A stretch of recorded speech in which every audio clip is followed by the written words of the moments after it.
आप देख रहे हैं 7 न्यूज। मैं आपके साथ मोहम्मद सलमान जुनैदी। ಈ ಒಂದು ಹೋರಾಟದಲ್ಲಿ ಭಾಗವಹಿಸಿ ಏನಿಗೆ ಆಗಮಿಸಿದಲ್ಲ ಮಾಧ್ಯಮ ಸ್ನೇಹಿತರಿಗೆ ನಾನು ಮೊದಲ ಅಭಿನಂದನೆ ಸಲ್ಲಿಸುತ್ತೇನೆ. ಮಹಿಳಾ ಘಟಕದ ಅಧ್ಯಕ್ಷರು ಬೆಳಗ್ಗೆ 11 ಗಂಟೆಯಿಂದ ನಿರಂತರವಾಗಿ ನಮ್ಮ ಜೊತೆ ತಾವು ಸಹಕಾರ ಕೊಟ್ಟಿದ್ದೀರಿ.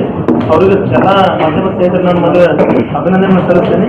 ಈ ಒಂದು ಪತ್ರಿಕೋಷ್ಠಿಯಲ್ಲಿ ಭಾರತೀಯ ಜನತಾ ಪಾರ್ಟಿಯ ಜಿಲ್ಲಾಧ್ಯಕ್ಷರಾದ ಗುಲ್ಲಿಂಗಪ್ಪ ಅಂಗಡಿಯವರನ್ನ ನಾನು ಸ್ವಾಗತ ಕೊಡ್ತೇನೆ. ಅದೇ ರೀತಿ ನಮ್ಮ ರಾಜ್ಯ ರೈತ ಮೋರ್ಚಾ ಅಧ್ಯಕ್ಷರು ಮಾಜಿ ಶಾಸಕರಾದ KS ಪಾಟೀಲ್ ಸಾಹೇಬರನ್ನು ನಾನು ಸ್ವಾಗತ ಮಾಡ್ತೀನಿ. ಅದೇ ರೀತಿ ನಮ್ಮ ಸಿಂದಗಿ ಮತಕ್ಷೇತ್ರದ ಮಾಜಿ ಶಾಸಕರಾದ ರಮೇಶ್ ಬೂಸ್ನೂರನ್ನು ನಾನು ಸ್ವಾಗತ ಕೊಡ್ತೀನಿ. ಅದೇ ರೀತಿ ಕೊಬಲೇಶ್ವರ ಮತಕ್ಷೇತ್ರದ ನಮ್ಮ ನಾಯಕರಾದಂಥ ವಿಜಯಗೌಡ ಪಾಟೀಲ್ ಅವ್ರನ್ನ ನಾನು ಸ್ವಾಗತ ಕೊಡ್ತೀನಿ. ಅದೇ ರೀತಿ ಇಲ್ಲಿ ಮತಕ್ಷೇತ್ರದ ನಮ್ಮ ಮುಖಂಡರಾದ ಕಾಸರಗೋಡ ಬಿರಾದವ್ರನ್ನು ಸ್ವಾಗತ ಕೊಡ್ತೀನಿ. ಅದೇ ರೀತಿ ನಮ್ಮ ನಾಲ್ಕನೇ ಮತಕ್ಷೇತ್ರದ ನಾಯಕರಾದಂಥ ಸಂಜಯ್ ಅವ್ರನ್ನ ನಾನು ಸ್ವಾಗತ ಕೊಡ್ತೀನಿ. ಅದೇ ರೀತಿ ಭಾರತೀಯ ಜನತಾ ಪಾರ್ಟಿ ರಾಜ್ಯ ರೈತ ಮೋರ್ಚಾ ಪ್ರಧಾನ ಕಾರ್ಯದರ್ಶಿಗಳಾದ ಉಮೇಶ್ ಅಣ್ಣ ಕಾಲೂರು ಸ್ವಾಗತ ಕೊಡ್ತೀನಿ. ಅದೇ ರೀತಿ ನಮ್ಮ ಭಾರತೀಯ ಜನತಾ ಪಾರ್ಟಿ ರೈತ ಮೋರ್ಚಾ ಜಿಲ್ಲಾಧ್ಯಕ್ಷರಾದ ನಮ್ಮ ಬಾಲರಾಜ್ ಹೆಗ್ಡೆ ಅವ್ರನ್ನ ನಾನು ಸ್ವಾಗತ ಕೊಡ್ತೀನಿ. ಅದೇ ರೀತಿ ನಮ್ಮ ರಾಜ್ಯ ಮುಖಂಡರು ಸಂಜೀವ್ ಪಾಟೀಲ್ ಕನ್ನಡಿಯವ್ರನ್ನ ನಾನು ಸ್ವಾಗತ ಕೊಡ್ತೀನಿ. ಅದೇ ರೀತಿ ಭಾರತೀಯ ಜನತಾ ಪಾರ್ಟಿ ನಮ್ಮ ನಗರ ಘಟಕದ ಅಧ್ಯಕ್ಷರಾದ ಸಂದೀಪ್ ಪಾಟೀಲ್ ಅವ್ರನ್ನ ನಾನು ಸ್ವಾಗತ ಕೊಡ್ತೀನಿ. ಪತ್ರಿಕಾಗೋಷ್ಠಿಯನ್ನು ನಗರ ಸಾಹೇಬರು ನಡೆಸಿಕೊಡ್ತಾರೆ. ಈ ಪತ್ರಿಕಾಗೋಷ್ಠಿಯಲ್ಲಿ ಭಾಗವಹಿಸಿರ್ತಕ್ಕಂಥ ನಮ್ಮ ಪಕ್ಷದ ಜಿಲ್ಲಾಧ್ಯಕ್ಷರಾದಿಯಾಗಿ ಎಲ್ಲ ಮುಖಂಡರುಗಳೇ, ಈ ಪತ್ರಿಕಾಗೋಷ್ಠಿಯನ್ನು ಏರ್ಪಡಿಸಿರ್ತಕ್ಕಂಥ ನಮ್ಮ ಮಾಧ್ಯಮದ ಭಾಜಪದ ಮುಖ್ಯಸ್ಥರಾಗಿರ್ತಕ್ಕಂಥ ಜೋಶಿಯವರೇ ಮತ್ತು ಎಲ್ಲ ನನ್ನ ಮಾಧ್ಯಮದ ಸ್ನೇಹಿತರೆ, ಮೊದಲನೇದಾಗಿ ನಿಮ್ಮಲ್ಲಿ ನಾನು ಕ್ಷಮೆ ಕೊಡ್ತೇನೆ. ಯಾಕಂದರೆ 2 ಗಂಟೆಗೆ ನಾವು ಪತ್ರಿಕಾಗೋಷ್ಠಿಯನ್ನು ಮಾಡಬೇಕು ಅಂಥೇಳಿ ತೀರ್ಮಾನ ಮಾಡಿದ್ವಿ. ಆದರೆ ಇವತ್ತು ತಮಗೆಲ್ಲ ಗೊತ್ತಿರೋ ಹಾಗೆ ಬಹುಶಃ ವಿಜಯಪುರ ಜಿಲ್ಲೆಯಲ್ಲಿ ಇದೇ ಮೊದಲು ಅನ್ನುವ ರೀತಿಯಲ್ಲಿ 9 ಕಿಲೋಮೀಟರ್ ರೈತರ ಒಂದು ಪ್ರತಿಭಟನಾ ಮೆರವಣಿಗೆ ಮುದ್ದೇಬಾಗ್ ನಗರದಲ್ಲಿ ನಡೆದಿರ್ತಕ್ಕಂಥದ್ದು. ಹೆಟ್ನಳ್ಳಿ ಟೋಲ್ಗೇಟಿಂದ ವಿಜಯಪುರ ನಗರದಲ್ಲಿ ಹೆಟ್ನಳ್ಳಿ ಟೋಲ್ಗೇಟಿಂದ DC ಕಚೇರಿವರೆಗೆ ಅತಿ ಹೆಚ್ಚಿನ ಸಂಖ್ಯೆಯ ರೈತರು, ಸುಮಾರು 5,000ಕ್ಕಿಂತಲೂ ಹೆಚ್ಚು ರೈತರು ಈ ಹೋರಾಟದಲ್ಲಿ ಭಾಗವಹಿಸಿರ್ತಕ್ಕಂಥದ್ದು. ಬಹಳ ಪ್ರಮುಖವಾಗಿರ್ತಕ್ಕಂಥ ನಾನು ಇಲ್ಲಿ ಹೆಚ್ಚು ವಿಸ್ತಾರವಾಗಿ ತೆಗೆದುಕೊಳ್ಳಿಕ್ಕೆ ಹೋಗೋದಿಲ್ಲ. ನಾವು ಕಳೆದ 3 ತಿಂಗಳಿಂದ ಹೋರಾಟ ಮಾಡ್ತಾ ಇದ್ದೀವಿ. ಬೆಳೆ ನಷ್ಟ ಯಾವತ್ತು ಅತಿ ಹೆಚ್ಚು ಮಳೆಯಿಂದ ಪ್ರಾರಂಭ ಆಯಿತು, ರೋಗ ಪ್ರಾರಂಭ ಆಯಿತು, ಅವತ್ತಿನಿಂದ ನಿರಂತರವಾಗಿ ಶಾಂತ ರೀತಿಯಿಂದ ಸಾಂಕೇತಿಕವಾದಂಥ ಹೋರಾಟಗಳನ್ನು ಮಾಡಿದೆ. ಈ ಸರ್ಕಾರಕ್ಕೆ ಪ್ರತಿಭಟನೆ ಮಾಡಿದ್ದೇವೆ, ರಸ್ತಾರೋಕ ಮಾಡಿದ್ದೇವೆ, ತಾಲೂಕಾ ಮಟ್ಟದಲ್ಲಿ ಹೋರಾಟಗಳನ್ನು ಮಾಡಿದ್ದೇವೆ, ಎಲ್ಲ ವಿಧಾನಸಭಾ ಕ್ಷೇತ್ರಗಳಲ್ಲಿ ಹೋರಾಟ ಮಾಡಿದ್ದೇವೆ. ಬೆಳೆ ಸಮೀಕ್ಷೆಯನ್ನು ಸರಿಯಾಗಿ ಮಾಡ್ರಿ. ನಾವು ಪಟ್ಟಿ ಕೂಡ ಕೊಟ್ಟಿದ್ದೇವೆ. 7.5 ಲಕ್ಷ ಹೆಕ್ಟೇರ್ ಪ್ರದೇಶ ನಾಶ ಆಗಿದೆ. ವೈಜ್ಞಾನಿಕ ಸರ್ವೆ ಮಾಡಿ. ರಾಜ್ಯ ಸರ್ಕಾರದಿಂದ ಕೊಡೋಕ್ಕೆ ಹಣ ಇಲ್ಲ ಅಂದರೆ ಅಟ್ಲೀಸ್ಟ್ ನಾವು NDRF SDRF ತಗೋತೀವಿ. ಅದಕ್ಕೆ ಯಾಕೆ ನೀವು ರೈತರಿಗೆ ಬಾಯಿಗೆ ಮಣ್ಣು ಹಾಕ್ತೀರಿ ಅಂತ ಹೇಳಿ ನಾವು ಬೀದಿ ಹೋರಾಟವನ್ನು ಮಾಡಿದ್ದೇವೆ. ಮಾನ್ಯ ಜಿಲ್ಲಾಧಿಕಾರಿಗೆ ನಮ್ಮೆಲ್ಲ ಪಕ್ಷದ ಮುಖಂಡರು, 8 ವಿಧಾನಸಭಾ ಕ್ಷೇತ್ರದ ನಮ್ಮ ನಾಯಕರುಗಳು, ನಮ್ಮ ಜಿಲ್ಲಾಧ್ಯಕ್ಷರು ಮತ್ತು ಲೋಕಸಭಾ ಸದಸ್ಯರು ಸೇರಿ DC ಅವರಿಗೆ 1 ಗಂಟೆ ಸುಮಾರು ಚರ್ಚೆ ಮಾಡಿದ್ದೇವೆ. ಅವ್ರಿಗೆ ನಾನು ಸಲಹೆನೂ ಕೊಟ್ಟಿದ್ದೇವೆ ಕೆಲವೊಂದು ಯಾವ ರೀತಿ ಮಾಡಬೇಕು ಅಂತೇಳಿ. ಆದರೆ ಯಾವುದೇ ಪ್ರಯೋಜನ ಆಗಲಿಲ್ಲ.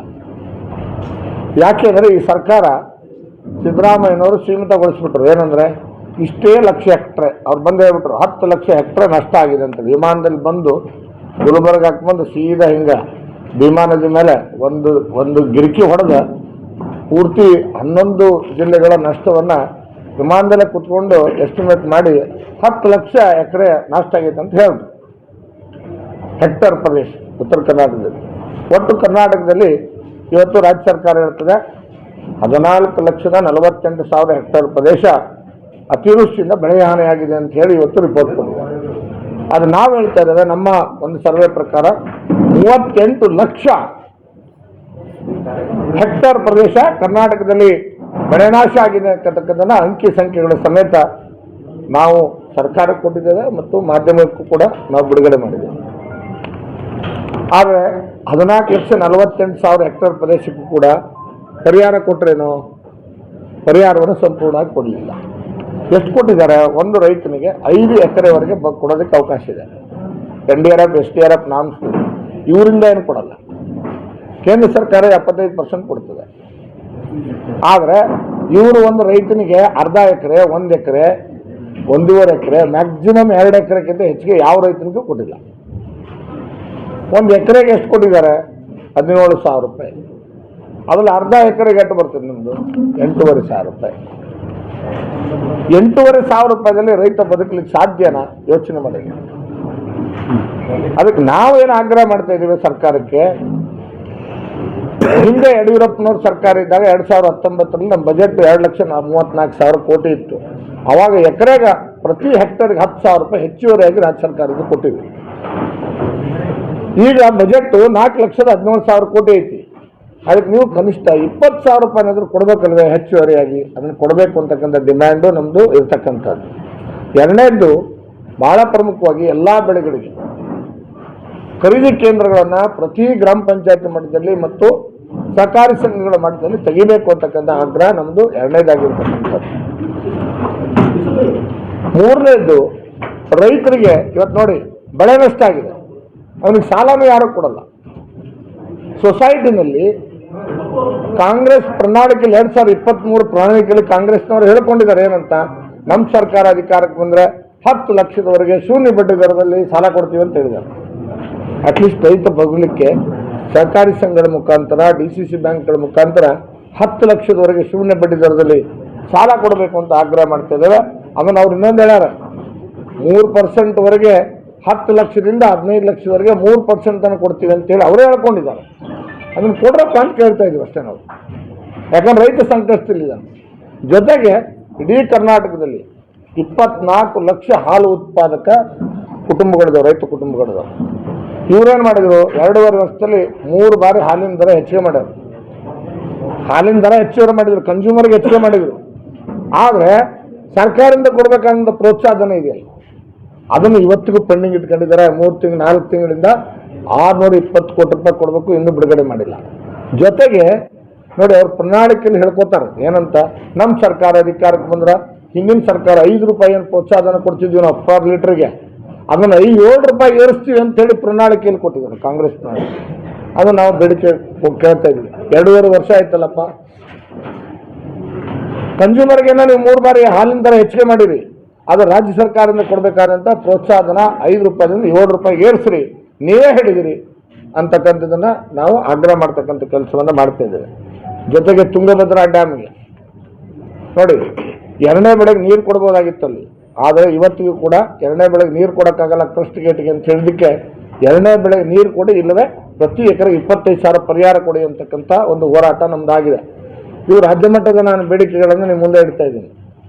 ಇದ್ರ ಜೊತೆಗೆ ಸ್ಥಳೀಯವಾಗಿರ್ತಕ್ಕಂಥ ವಿಶೇಷವಾಗಿ ಉತ್ತರ ಕರ್ನಾಟಕ ನೀರಾವರಿ ಯೋಜನೆಗಳು, ಕೃಷ್ಣ ನೀರಾವರಿ ಯೋಜನೆಗಳಿರ್ಬೋದು, ಅಥವಾ ತುಂಗಭದ್ರಾ ಕ್ರಸ್ಟ್ ಗೇಟ್ಗಳನ್ನು ಹಾಕ್ತಕ್ಕಂಥದ್ದು ಇರ್ಬೋದು, ಮಾದಾಯಿ ಇರ್ಬೋದು, ಮತ್ತು ಕಳಸಾ ಬಂಡೂರಿ ಇರ್ಬೋದು. ಇವೆಲ್ಲ ನೀರಾವರಿ ಯೋಜನೆಗಳು ಸಂಪೂರ್ಣವಾಗಿ ನೆಲಗುದ್ದಿಗೆ ಬಿಟ್ಬಿಟ್ಟಾವೆ. ಎಲ್ಲೇ ಒಂದೇ 1 ಕಿಲೋಮೀಟರ್ಲ್ಲ, ಒಂದು ಫೂಟು ಕೂಡ ಇವತ್ತು ಕಾಲುವೆ ಕೆಲಸ ನಡೀತಾ ಇಲ್ಲ. ಅದಲ್ಲದೆ ವಿಶೇಷವಾಗಿ ವಿಜಯಪುರ ಅಥವಾ ಬಾಗಲಕೋಟೆನಲ್ಲಿ ಸಾವಿರಾರು ಎಕರೆ ಜಮೀನು, ರೈತರ ಜಮೀನು ಕ್ಯಾನಲ್ಗೆ ಹೋಗ್ಯಾವು. ಮೇನ್ ಕ್ಯಾನಲ್ ಮಾಡೋಕ್ಕೆ ಹೋಗಿದೆ, ಉಪಕಾಲುವೆಗಳನ್ನು ಮಾಡಲಿಕ್ಕೆ ಹೋಗಿದೆ. ಆದರೆ 1 ಎಕರೆ ಕೂಡ ಇವತ್ತು ಪರಿಹಾರ ಕೊಟ್ಟಿಲ್ಲ. ಕೋರ್ಟ್ ಆದೇಶ ಕೊಟ್ಟರೂ ಕೊಟ್ಟಿಲ್ಲ. ಅದಕ್ಕೆ ತಕ್ಷಣ ಪರಿಹಾರ ಬಿಡುಗಡೆ ಮಾಡಬೇಕು ಅಂತಕ್ಕಂಥದ್ದು ನಮ್ಮ ಆಗ್ರಹ ಇರತಕ್ಕಂಥದ್ದು. ಬಾಕಿ ಉಳಿದಿರ್ತಕ್ಕಂಥ ನಮ್ಮ ಜಿಲ್ಲೆಯಲ್ಲಿ ಸುಮಾರು 204 ಕೆರೆಗಳಿದ್ದಾವೆ. ಅದನ್ನು ನಮ್ಮ ಸರ್ಕಾರ ಇದ್ದಾಗ 100ಕ್ಕಿಂತಲೂ ಹೆಚ್ಚು ಕೆರೆಗಳನ್ನು ತುಂಬಿಸುವಂಥ ಯೋಜನೆಯನ್ನು ನಾವು ಜಾರಿಗೆ ತಂದಿದ್ವಿ. ಬಾಕಿ ಉಳಿದಿರ್ತಕ್ಕಂಥ ಕೆರೆಗಳು ನಮ್ಮ ಜಿಲ್ಲೆಯಲ್ಲಿ ಏನಿದ್ದಾವೆ ಎಲ್ಲ ಕೆರೆಗಳನ್ನು ಹೂಳೆತ್ತಿ ಅವುಗಳಿಗೆ ಕೆರೆ ನೀರು ತುಂಬಿಸ್ತಕ್ಕಂಥ ಕೆಲಸನ ಸರ್ಕಾರ ಮಾಡಬೇಕು ಅಂತೇಳಿ ರೈತರ ಪರ ಆಗ್ರಹ ಮಾಡಿರ್ತಕ್ಕಂಥದ್ದು ಬಹಳ ಮುಖ್ಯವಾಗಿ. ಇವತ್ತು ಮೆಕ್ಕೆಜೋಳ ಖರೀದಿ ಕೇಂದ್ರ ನೋಡಿ, ಮೆಕ್ಕೆಜೋಳ ಖರೀದಿ ಕೇಂದ್ರ ಇವತ್ತಿಗೂ ವಿಜಯಪುರ ಜಿಲ್ಲೆಯಲ್ಲಿ ಪ್ರಾರಂಭ ಆಗಿಲ್ಲ. ಬಾಗಲಕೋಟೆಯಲ್ಲಿ ಒಂದು ಪ್ರಾರಂಭ ಮಾಡಿದ್ದಾರೆ. ಹೆಂಗೆ ಮಾಡಿದ್ರೆ ಅಂತ ನಿಮ್ಗೆ ಹೇಳ್ತೀನಿ, ತಮಾಷೆ ನೋಡಿ ಹೆಂಗಿದೆ ಅಂತೇಳಿ. ಬಾಗಲಕೋಟೆಯಲ್ಲಿ ರೈತರು ಏನು ಮಾಡಬೇಕು, ಅವ್ರು ಸ್ಯಾಂಪಲ್ ಒಬ್ಬ ರೈತನಿಗೆ ಮೊದಲು 5 ಕ್ವಿಂಟಲ್ ಅಂತ ಹೇಳಿದ್ರು, ಈಗ 12 20 ಕ್ವಿಂಟಲ್ಗೆ ಮಾಡಿ ಅಂತ ಹೇಳಿಕೆ ಕೊಟ್ರ. ಅದು ಏನು ಮಾಡ್ಬೇಕಂದ್ರೆ ರೈತ ಸ್ಯಾಂಪಲ್ ತೊಗೊಂಡ್ಬಂದು ವಿದ್ಯಾಗಿರಿಯಲ್ಲಿ ಒಂದು ಸೆಂಟರ್ ಐತಿ, ಅಲ್ಲಿ ತಂದು ಕೊಡ್ಬೇಕು. ಅವ್ರು ಏನು ಮಾಡ್ತಾರೆ, ಕಲೆಕ್ಟ್ ಮಾಡಿ ಧಾರವಾಡಕ್ಕೆ ಕಳಿಸ್ತಾರಂತ. ಧಾರವಾಡದಾಗ ಸ್ಯಾಂಪಲ್ ಟೆಸ್ಟ್ ಆಗಿ ಓಕೆ ಅಂದಮೇಲೆ ರಿಪೋರ್ಟ್ ಬರ್ತದಂತ. ಓಕೆ ರಿಪೋರ್ಟ್ SMS ಯಾವ ರೈತ ಕೊಟ್ಟಿರ್ನಲ್ಲ ಸ್ಯಾಂಪಲ್ ಅವನಿಗೆ ಹೋಗುತ್ತಂತ. ಅವ ರೈತ ಏನು ಮಾಡ್ಬೇಕಂದ್ರೆ ಮೆಕ್ಕೆಜೋಳ ತುಂಬಿಕೊಂಡು ಎಲ್ಲಿಗೆ ಹೋಗ್ಬೇಕು ಗೊತ್ತನ್ರಿ, ಧಾರವಾಡಕ್ಕೆ ಹೋಗಿ ಕೊಡ್ಬೇಕ್ರಿ. ಇಮ್ಯಾಜಿನ್ ಮಾಡಿರಿ ಸಾಹೇಬ್ರೆ, 20 ಕ್ವಿಂಟಲ್ ಅಕಸ್ಮಾತ್ ಮೆಕ್ಕೆಜೋಳ ಆ ರೈತ ಬಾಗಲಕೋಟೆಯಿಂದ ತಗೊಂಡು ಧಾರವಾಡಕ್ಕೆ ಒಯ್ದು ಕೊಡ್ಬೇಕಂದ್ರೆ 10,000 ರೂಪಾಯಿ ಬರೀ ಅವನಿಗೆ ಟ್ರಾನ್ಸ್ಪೋರ್ಟೇಷನ್ ಚಾರ್ಜ್ ಬರ್ತದೆ. 600 ರೂಪಾಯಿ ಪರ್ ಕ್ವಿಂಟಲ್ ಚಾರ್ಜ್ ಬರ್ತೈತೆ. ಅಂದ್ರೆ ರೈತನ ಯಾವ ರೀತಿಯಾಗಿ ಸರ್ಕಾರ ಯಾಮಾರಿಸ್ತಾ ಇದೆ ಅಂತಕ್ಕಂಥದ್ದನ್ನು ನಾವಿಲ್ಲಿ ಗಮನಿಸ್ತಕ್ಕಂಥ ಕೆಲಸ ಆಗ್ಬೇಕು. ಕೊನೆಯದಾಗಿ ಇನ್ನೊಂದು ಮಾತನ್ನು ನಾನು ಹೇಳಿಕ್ಕೆ ಬಯಸ್ತೇನೆ. ಕರ್ನಾಟಕದಲ್ಲಿ ಒಟ್ಟು 2.5 ವರ್ಷದಲ್ಲಿ, ಒಟ್ಟಾರೆ ಕರ್ನಾಟಕದ ವಿಷಯ ನಾನು ಹೇಳ್ತೇನೆ, 2.5 ವರ್ಷದಲ್ಲಿ 43 ತಾಲೂಕುಗಳಲ್ಲಿ 1,247 ಗ್ರಾಮಗಳು ಅತಿವೃಷ್ಟಿಗೆ ಫ್ಲಡ್ಗೆ ಇವತ್ತು ಎಫೆಕ್ಟ್ ಆಗಿದ್ದಾವೆ. ಅದು ಬಿಜಾಪುರ ಜಿಲ್ಲೆಯಲ್ಲೂ ಆಗಿದ್ದವು, ಕೊಡಗಿನಲ್ಲೂ ಆಗಿದ್ದವು, ಚಿಕ್ಕಮಗಳೂರಲ್ಲೂ ಆಗಿದ್ದವು, ಇಡೀ ರಾಜ್ಯದಲ್ಲಿ ನಾನು ಹೇಳ್ತೇವೆ. ಆದರೆ ನಮ್ಮ ಸರ್ಕಾರ ಇದ್ದಾಗ ಯಾವ ಮನೆ ಬಿದ್ದೋಗಿದೆ, ಟೋಟಲ್ ಬಿದ್ದೋಗಿರ್ತಕ್ಕಂಥ ಮನೆ ನಿಮಗೆ ಅಂಕಿ ಸಂಖ್ಯೆ ಕೊಡಬೇಕು ಅಂದರೆ 2,55,000 ಮನೆಗಳು ಬಿದ್ದೋಗಿದೆ ಈ ರಾಜ್ಯದಲ್ಲಿ 2.5 ವರ್ಷದಲ್ಲಿ. ನಾವಿದ್ದಾಗ ಏನು ಕೊಡ್ತಿದ್ವಿ, ಬಿದ್ದ ಮನೆಗಳಿಗೆ 5 ಲಕ್ಷ ರೂಪಾಯಿ ಕೊಡ್ತಿದ್ವಿ. ಜೊತೆಗೆ NDRF SDRF ನಾರ್ಮ್ಸಲ್ಲಿ 1.5 ಲಕ್ಷ ಬರ್ತಿತ್ತು. ಅವನಿಗೆ 6.5 ಲಕ್ಷ ರೂಪಾಯಿದಲ್ಲಿ ಒಂದು ಮನೆ ಕಟ್ಕೊಂತಿದ್ದ. ಉದಾಹರಣೆಗೆ ನಮ್ಮ ಭೀಮಾ ನದಿ ಮನೆಯೆಲ್ಲ ಪ್ರವಾಹ ಬಂತು, 6.5 ಲಕ್ಷ ರೂಪಾಯಿದಲ್ಲಿ ಅವನೇನು ಮನೆ ಕಟ್ಕೊಳ್ಳೋಕ್ಕೆ ಸಾಧ್ಯತೆ ಇತ್ತು. ಇವ್ರೇನು ಮಾಡಿದ್ರು, ಅದನ್ನು 5 ಲಕ್ಷದಿಂದ ತೆಗೆದು 1,20,000 ರೂಪಾಯಿ ಮಾಡಿದ್ದಾರೆ. ಆ 1,20,000 ರೂಪಾಯಿ ಪ್ಲಸ್ NDRF SDRF ನಾರ್ಮ್ಸ್ನಾಗ ಏನು ಬರ್ತದೆ ಅದು ವಸತಿ ಏನು ಇಲಾಖೆಯಿಂದ 1,20,000, 2,40,000 ರೂಪಾಯಿದಲ್ಲಿ ಮನೆ ಕಟ್ಕೊಳ್ಳಿಕ್ಕೆ ಸಾಧ್ಯನಾ ಅಂತಕ್ಕಂಥದ್ದು ಪ್ರಶ್ನೆ ಇಲ್ಲಿರ್ತಕ್ಕಂಥದ್ದು. ಅಂದರೆ ಹಿಂದೆ ಬಜೆಟ್ ಕಡಿಮೆ ಇದ್ದಾಗ ನಮ್ಮ ಸರ್ಕಾರ ಏನು ಕೊಡ್ತಿತ್ತು, ಅದು 50% ಅಲ್ಲ 100% ರಿಡ್ಯೂಸ್ ಮಾಡ್ತಕ್ಕಂಥದ್ದು ಸರ್ಕಾರ ಮಾಡಿರ್ತಕ್ಕಂಥದ್ದು. ಸುಮಾರು 2,55,000 ಕುಟುಂಬಗಳು ಬೀದಿಗೆ ಬಿದ್ದಿದ್ದಾವೆ 2.5 ವರ್ಷದಲ್ಲಿ. ಗಮನದಲ್ಲಿ ನಿಮಗೆ ಅದು ಅಂಕಿಗಳ ಸಮೇತ ಮಾಧ್ಯಮಗಳಲ್ಲಿ ಕೂಡ ಇವತ್ತು ರಾಜ್ಯ ಮಟ್ಟದಲ್ಲಿ ಪ್ರಿಂಟ್ ಆಗಿದ್ದಾವೆ, ಏನು ಪತ್ರಿಕೆಗಳಲ್ಲಿ. ಅದನ್ನು ಬೇಕಾದ್ರೆ ನೀವು ಗಮನಿಸ್ಬೋದು. ನನ್ನ ಪತ್ರಿಕೆ ಹೆಸರು ಹೇಳ್ತಕ್ಕಂಥ ಅವಶ್ಯಕತೆ ಇಲ್ಲ ಅಂತ ಅಂದ್ಕೊಂಡಿದ್ದೀನಿ ನಾನು. ಈ ಎಲ್ಲ ವಿಷಯಗಳನ್ನ ಇಟ್ಕೊಂಡು ಇಡೀ ಕರ್ನಾಟಕದಲ್ಲಿ 224 ವಿಧಾನಸಭಾ ಕ್ಷೇತ್ರಗಳಲ್ಲಿ ಭಾರತೀಯ ಜನತಾ ಪಕ್ಷದ ರೈತ ಮೋರ್ಚಾದ ನೇತೃತ್ವದಲ್ಲಿ ಹೋರಾಟವನ್ನು ನಾವು ಕಳೆದ 10 ದಿನಗಳಿಂದ ಮಾಡ್ತಾ ಬಂದಿದ್ದೇವೆ. ಈಗಾಗಲೇ 180 ವಿಧಾನಸಭಾ ಕ್ಷೇತ್ರಗಳಲ್ಲಿ ಹೋರಾಟ ಮುಕ್ತಾಯ ಆಗಿದೆ. ಬಾಕಿ ಉಳಿದಿರ್ತಕ್ಕಂಥ ಹೋರಾಟವನ್ನು ಕೂಡ 8ನೇ ತಾರೀಕು ಮುಗಿಸ್ತಾ ಇದ್ದೇವೆ. ಇದು ಕೊನೆ ಹೋರಾಟಕ್ಕೆ ನಾನು ಬರ್ತೇನೆ. ಬೆಳಗಾವಿನಲ್ಲಿ ಕನಿಷ್ಠ ಒಂದು 25,000 ನಮ್ಮ ರೈತರು ಉತ್ತರ ಕರ್ನಾಟಕ ಭಾಗದಲ್ಲಿ ಭಾಗವಹಿಸ್ತಾ ಇದ್ದಾರೆ. ಇವೆಲ್ಲ ಬೇಡಿಕೆಗಳು ಈಡೇರಬೇಕು. ರೈತನ ಸಮಸ್ಯೆ ಪ್ರಮುಖವಾಗಿ ಚರ್ಚೆ ಆಗಬೇಕು ವಿಧಾನಸಭೆಯಲ್ಲಿ. ಮೊದಲೇ ನಿಯಮಾವಳಿಗಳಲ್ಲಿ ನಮ್ದು ಅಜೆಂಡಾ ಏನಿರಬೇಕು ಅಂದರೆ ಬಿಸ್ನೆಸ್ ಅಜೆಂಡಾ ಅಂತೀವಿ ನಾವು. ಆ ಬಿಸ್ನೆಸ್ ಅಜೆಂಡಾದಲ್ಲಿ ಫಸ್ಟು ಬಿಸ್ನೆಸ್ ಏನು ತಗೋಬೇಕು, no question hour, nothing doing. ನೇರವಾಗಿ ರೈತನ ಸಮಸ್ಯೆಗೆ ಚರ್ಚೆ ಆಗಬೇಕು. 1 ದಿನ 2 ದಿನ ಚರ್ಚೆ ಆಗಲಿ. ಸರ್ಕಾರ ರೈತರ ಪರವಾಗಿ ನಿಲ್ಲಬೇಕು ಮತ್ತು ಅನ್ನದಾತ ಏನು ಕಷ್ಟದಲ್ಲಿದ್ದಾನೆ ಅವನನ್ನು ಬದುಕಿಸುವಂಥ ಕೆಲಸಕ್ಕೆ ಸರ್ಕಾರ ನಿರ್ಧಾರ ಮಾಡಬೇಕು. ಮತ್ತು ನಾವೇನು ಯೋಜನೆಗಳನ್ನು ಪುನಃ ಮಾಡಬೇಕು ಅಂತ ಡಿಮ್ಯಾಂಡ್ ಮಾಡಿದ್ದೇವೆ. ನಮ್ಮ ಸರ್ಕಾರ ಇದ್ದಂಥ ಸಂದರ್ಭದಲ್ಲಿ ಪ್ರಧಾನಮಂತ್ರಿ ಕಿಸಾನ್ ಸನ್ಮಾನ್ಗೆ 4,000 ಇರ್ಬೋದು, ವಿದ್ಯಾನಿಧಿ ಯೋಜನೆ ಇರ್ಬೋದು, 25,000 ರೂಪಾಯಿಗೆ ಟ್ರೀಸಿ ಟ್ರಾನ್ಸ್ಫಾರ್ಮರ್ ಕೊಡ್ತಕ್ಕಂಥ ಯೋಜನೆ ಇರ್ಬೋದು, ಆಮೇಲೆ ರೈತನ ಸಲಕರಣೆಗಳಿಗೆ ಸಬ್ಸಿಡಿ ದರದಲ್ಲಿ ಕೊಡ್ತಕ್ಕಂಥ ಹೆಚ್ಚು ಹಣ ಬಿಡುಗಡೆ ಮಾಡೋದಿರ್ಬೋದು, 100% ಸಬ್ಸಿಡಿನಲ್ಲಿ ಪಂಪ್ಸೆಟ್ಗಳು ಇದನ್ನು ಮಾಡ್ತಕ್ಕಂಥದ್ದು ಇರ್ಬೋದು, ಎಲ್ಲವನ್ನು ಮಾಡಬೇಕು ಅಂತಕ್ಕಂಥ ಆಗ್ರಹವನ್ನು ಅವತ್ತು ನಾವು ಮಾಡ್ತಾ ಇದ್ದೇವೆ ಅಧಿವೇಶನದಲ್ಲಿ. ಒಂದು ಕಡೆ 9ನೇ ತಾರೀಕು ಅಧಿವೇಶನದಲ್ಲಿ ಇಬ್ಬರು ವಿರೋಧ ಪಕ್ಷ ನಾಯಕರು ಅಲ್ಲಿ ನಿಯಮಾವಳಿಗಳ ಪ್ರಕಾರ ಏನೋ ಮಂಡನೆ ಮಾಡಿ ರೈತರ ಪರವಾಗಿ ಧ್ವನಿ ಎತ್ತಕ್ಕಂಥ ಸರ್ಕಾರಕ್ಕೆ ಪ್ರಶ್ನೆ ಕೇಳ್ತಕ್ಕಂಥ ಕೆಲಸ ಮಾಡ್ತೇವೆ. 2ನೇದು ರಾಜ್ಯಾಧ್ಯಕ್ಷರ ನೇತೃತ್ವದಲ್ಲಿ ಬೆಳಗಾವಿನಲ್ಲಿ ಸುಮಾರು 25,000 ರಿಂದ 30,000ಕ್ಕಿಂತ ಹೆಚ್ಚು ರೈತರ ನಡಿಗೆ ಸುವರ್ಣಸೌಧದ ಕಡೆಗೆ ಅಂತಕ್ಕಂಥ ಹೋರಾಟವನ್ನು ಇವತ್ತು ನಾವು ಪ್ರಾರಂಭ ಮಾಡ್ತೇವೆ. ಸರ್ಕಾರ ಎಚ್ಚೆತ್ಕೊಂಡ್ರೆ ಸರಿ, ಎಚ್ಕೊಳ್ತದೆ ಹೋದರೆ ಸುವರ್ಣಸೌಧವನ್ನು ಮುತ್ತಿಗೆ ಹಾಕ್ತೇವೆ. ಈ ಯಾವುದೇ ಕಾರಣಕ್ಕೂ ಕೂಡ ಈ ಸರ್ಕಾರಕ್ಕೆ ಇನ್ಮೇಲೆ ಅವಕಾಶ ಕೊಡ್ತಕ್ಕಂಥ ಪ್ರಶ್ನೆ ಇಲ್ಲ. ಇನ್ನೇನಿದ್ರು ಕೂಡ ಒಂದು ರೈತರಿಗೆ ಪರಿಹಾರ ಕೊಡಬೇಕು, ಇಲ್ಲ ಕುರ್ಚಿ ಖಾಲಿ ಮಾಡಬೇಕು ಅಂತಕ್ಕಂಥ ಹೋರಾಟ. ಇದು ಯಾವುದೇ ರಾಜಕೀಯ ಉದ್ದೇಶ ಇಟ್ಕೊಂಡು ಮಾಡ್ತಾ ಇಲ್ಲ ನಾವು ಹೋರಾಟ. ಇವತ್ತು ನಮ್ಮ ಅಧ್ಯಕ್ಷರು, ರಾಜ್ಯಾಧ್ಯಕ್ಷರು ಏನು ಬೆಳಗಾವಿಯಲ್ಲಿ ನಡೆದಂಥ ಹೋರಾಟದ ಸಂದರ್ಭದಲ್ಲಿ ಒಬ್ಬರೇ ಹೋದರು. ನಾವು ಯಾವ ಪಕ್ಷದ ಧ್ವಜ ತಗೊಂಡು ಹೋಗಲಿಲ್ಲ, ಅಲ್ಲೇ ರಾಜಕೀಯ ಉದ್ದೇಶ ಇಟ್ಕೊಂಡು ಹೋಗಲಿಲ್ಲ ಅವರು. ಅಲ್ಲಿ ಹೋಗಿ ಆ ರೈತರು ಕಷ್ಟದಲ್ಲಿದ್ದಾರೆ, ಪರಿಹಾರಕ್ಕೆ ಅವ್ರಿಗೆ ಏನು ಹೋರಾಟಕ್ಕೆ ನಾನು ಬೆಂಬಲ ಕೊಡಬೇಕು ಅಂತ ಸ್ವತಃ ಹೋದರು. ಅಲ್ಲಿ ಹೋದ್ಮೇಲೆ ರೈತರ ಪರಿಸ್ಥಿತಿಯನ್ನು ನೋಡಿ ಅವ್ರು ಹೋಗಿ 2 ಗಂಟೆಯಲ್ಲಿ ಬರಬೇಕು ಅಂತ ಹೋದವರು, 2-3 ಗಂಟೆ ಭಾಗವಹಿಸಿ ಬರಬೇಕು ಅಂದವರು. ಆ ರೈತರ ಪರಿಸ್ಥಿತಿಯನ್ನು ನೋಡಿ, ಇಲ್ಲ ಸರ್ಕಾರದ ಮಂತ್ರಿ ಬರೋವರೆಗೆ ನಾನು ನಿಮ್ಮ ಜೊತೆ ಹೋರಾಟಕ್ಕೆ ಇಲ್ಲೇ ಮಲಗ್ತೀನಿ ಅಂತೇಳಿ ರಸ್ತೆಯಲ್ಲೇ ಮಲಗಿದ್ರು. ಅವತ್ತು ನಮ್ಮ ರಾಜ್ಯಾಧ್ಯಕ್ಷರು ಹುಟ್ಟುಹಬ್ಬ ಇದ್ದರೂ ಕೂಡ ರೈತರ ಜೊತೆಗೆ ಮಲಗುವಂಥ ಕೆಲಸನ ನಮ್ಮ ರೈತ ನಾಯಕರಾಗಿರ್ತಕ್ಕಂಥ ನಮ್ಮ ರಾಜ್ಯಾಧ್ಯಕ್ಷ ವಿಜೇಂದ್ರ ರಾಜ್ ಮಾಡಿದರು. ಆಮೇಲೆ ಸರ್ಕಾರ ಬಂತು, ಮಂತ್ರಿಗಳು ಬಂದರು, ಕ್ಷಮೆ ಕೇಳಿದರು. ಗೊತ್ತಿದೆ ನಿಮಗೆ, ಕಬ್ಬಿನ ಸಚಿವರು ಕ್ಷಮೆ ಕೇಳಿರ್ತಕ್ಕಂಥ 2 ದಿನ ತಪ್ಪಾಯಿತು ಬಂದಿಲ್ಲ, ಕ್ಷಮಿಸಿ ಅಂತೇಳಿ ಮೊದಲು ಕೇಳಿದ್ರು. ಆಮೇಲೆ ರೈತರು ಒಳಗಡೆ ಬಿಟ್ಕೊಂಡ್ರು. ಇವತ್ತು ಪರಿಸ್ಥಿತಿ ಏನಾಗಿದೆ ಅಂದರೆ ರೈತರನ್ನು ಸಂಪೂರ್ಣವಾಗಿ ಸರ್ಕಾರ ಮರ್ತಿರ್ತಕ್ಕಂಥದ್ದು. ಅದಕ್ಕೋಸ್ಕರ ನಮ್ಮ ಹೋರಾಟ ಈ ಜಿಲ್ಲೆಯಲ್ಲಿ ನಾನು ವಿನಂತಿ ಮಾಡ್ತೇನೆ, 2 ಸಚಿವರು ಇದ್ದೀರಿ, ದಯಮಾಡಿ ಒಂದ್ಸಲ ಹಳ್ಳಿಗಳಿಗೆ ಬನ್ನಿ. ಯಾವ ತಾಲೂಕಿಗೆ ಭೇಟಿ ಕೊಟ್ಟರು ಹೇಳ್ರಿ, ನಾನು ಒಂದೇ ತಾಲೂಕು ಉದಾಹರಣೆ ಕೊಡ್ರಿ. ಇಂಡಿಗೆ ಬಂದ್ರ, ಯಾವತ್ತಾದರೂ ಒಂದು ಏನು ಸಭೆ ಮಾಡಿದ್ರ, ಸಿಂದಗಿಗೆ ಬಂದ್ರ, ಯಾವ ನಿಮ್ಮ ವಿಧಾನಸಭಾ ಕ್ಷೇತ್ರಕ್ಕರ ಹೋಗಿ ಸಭೆ ಮಾಡಿದ್ರ? ಹೋಲಿ ಕೇಡಿಗೆ ಸಭೆ ಮಾಡ್ತಿದ್ವಿ 3 ತಿಂಗಳಿಗೆ ಒಂದ್ಸರಿ. ಆ ಕೇಡಿಗೆ ನಾನು ಶಾಸಕನಾಗಿದ್ದಾಗ 3 ತಿಂಗಳಿಗೆ ಒಂದ್ಸರಿ ಕಡ್ಡಾಯ ಮಾಡಿದ್ವಿ. ಆಮೇಲೆ ಅಟ್ಲೀಸ್ಟ್ ನೆರೆ ಪರಿಹಾರ ಏನಾಯಿತು ಅಂತ ರಿವ್ಯೂ ಮೀಟಿಂಗ್ ಬೇರೆ ಮಾಡಬೇಕಲ್ಲ. ನೋಡಿ, 9 ಜನ ಸಚಿವರಿದ್ದಾರೆ, 9 ಜನ ರೈತರಿಗೆ ಸಂಬಂಧಪಟ್ಟಿರ್ತಕ್ಕಂಥ 9 ಜನ ಸಚಿವರಿದ್ದಾರೆ. ಕೃಷಿ ಸಚಿವ ಎಂ ಚಲುವರಾಯಸ್ವಾಮಿ ಇರ್ಬೋದು, ಆಮೇಲೆ ನಮ್ಮ ಗ್ರಾಮೀಣ ಸಚಿವ ಪ್ರಿಯಾಂಕಾ ಖರ್ಗೆ ಅವರು ಇರ್ಬೋದು, ಪವರ್ ಮಂತ್ರಿ ನಮ್ಮ ಇವರು ಜಾರ್ಜ್ ಅವರು ಇರ್ಬೋದು, ಮತ್ತು ನಮ್ಮ ತೋಟಗಾರಿಕೆ ಮಂತ್ರಿ SS ಮಲ್ಲಿಕಾರ್ಜುನ್ ಇರ್ಬೋದು, ಪಶುಸಂಗೋಪನೆ ಮತ್ತು ಹಾರ್ಟಿಕಲ್ಚರ್ ಮಿನಿಸ್ಟರ್ ನಮ್ಮ ವೆಂಕಟೇಶ್ ಅವರು ಇರ್ಬೋದು, ಸಣ್ಣ ನೀರಾವರಿ ಸಚಿವ ಬೋಸರಾಜ್ ಇರ್ಬೋದು. ನನಗೆ ಹೇಳ್ರಿ, ಒಬ್ಬರ ಸಚಿವರು ವಿಜಯಪುರ ಜಿಲ್ಲೆಗೆ, ಸಕ್ಕರೆ ಸಚಿವರು ವಿಜಯಪುರ ಜಿಲ್ಲೆಗೆ ಬಂದು ರಿವ್ಯೂ ಮೀಟಿಂಗ್ ಮಾಡಿದ್ರ? ಏನಪ್ಪ ಎಷ್ಟು ಹಾಳಾಗಿದೆ ಹೇಳ್ರಪ್ಪ ಅಂತ ಎಲ್ಲರೂ ಕೇಳಿದ್ರ? ಉದಾಹರಣೆ ಇದೆಯಾ? ನಿಮ್ಮನ್ನು ಅಡ್ರೆಸ್ ಮಾಡಿದ ಉದಾಹರಣೆ ಇದೆಯಾ? ಬಿಜಾಪುರ ಬೇಡ, ಕರ್ನಾಟಕದ 31 ಜಿಲ್ಲೆಗಳಲ್ಲಿ ಎಲ್ಲಾದರೂ ಒಂದು ಕಡೆ ಮಾಡಿದ್ದೀರಾ? ನೀವು ಬದುಕಿದ್ದೀರಾ ಸತ್ತಿದ್ದೀರೋ ರೈತರ ಪಾಲಿಗೆ? ನಾನು ಕೇಳಕ್ಕೆ ಬಯಸ್ತೇನೆ. ಒಂದು ಕಡೆ ಈ ಸರ್ಕಾರಕ್ಕೆ ಸವಾಲು ನಮ್ಮದು, ಒಂದು ಕಡೆನಾದರೂ ನಿಮ್ಮ ರಿವ್ಯೂ ಮೀಟಿಂಗ್ ಆಗಿದೆಯಾ?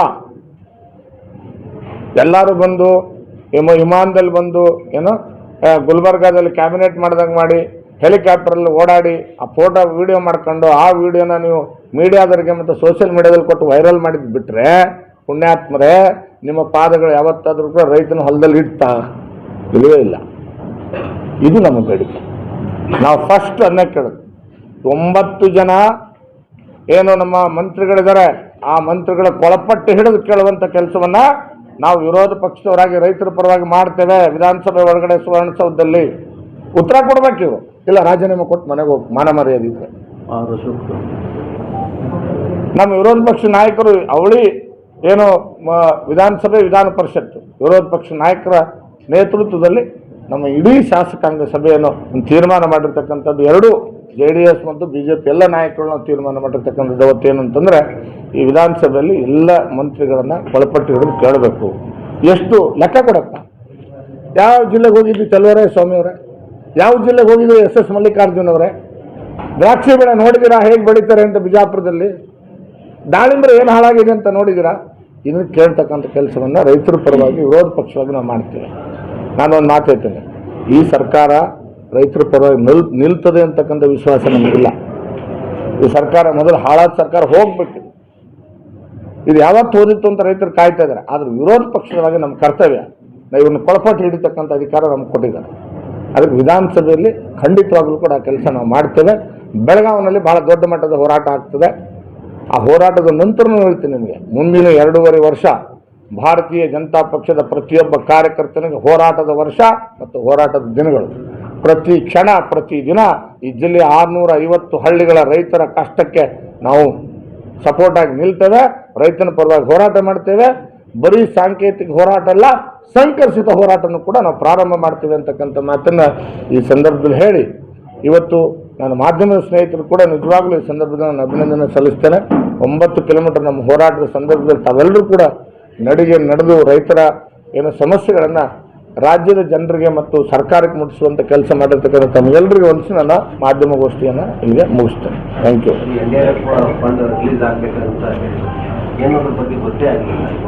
ಈಗ ನೋಡಿ, NDRF SDRF ನಾರ್ಮ್ಸ್ ಇದೆ.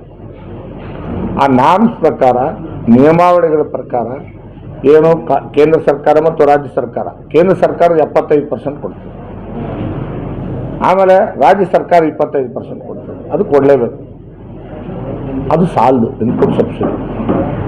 ನಾವೇನು ಕೇಳ್ತಾ ಇದ್ದೀವಿ ಅದು ಬಂದೇ ಬರ್ತಿದೆ, ಅದು ನಿಯಮಗಳಿದೆ, ನಿಯಮಗಳ ಪ್ರಕಾರ ಕೊಡಬೇಕು, ಕೊಡ್ತೀವಿ. ಅದ್ರ ಜೊತೆಗೆ ಅಡಿಷ್ನಲ್ ಆಗಿ ರಾಜ್ಯ ಸರ್ಕಾರದ ಖಜಾನೆಯಿಂದ ನಾವು ಕೊಟ್ಟಿವಿ. 2009 ಕೊಟ್ಟಿವಿ, 2019 ಕೊಟ್ಟಿವಿ.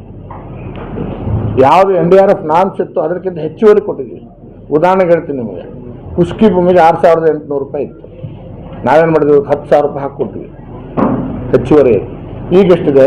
8,500 ರೂಪಾಯಿ ಇದೆ. ನೀವೆಷ್ಟು ಹಾಕ್ಕೊಡ್ಬೇಕು? 20,000 ಹಾಕ್ಕೊಡ್ಬೇಕು. ಯಾಕೆ 20,000 ಹಾಕ್ಕೊಡ್ಬೇಕು? 2019 2,34,000 ಬಜೆಟ್ ಇತ್ತು.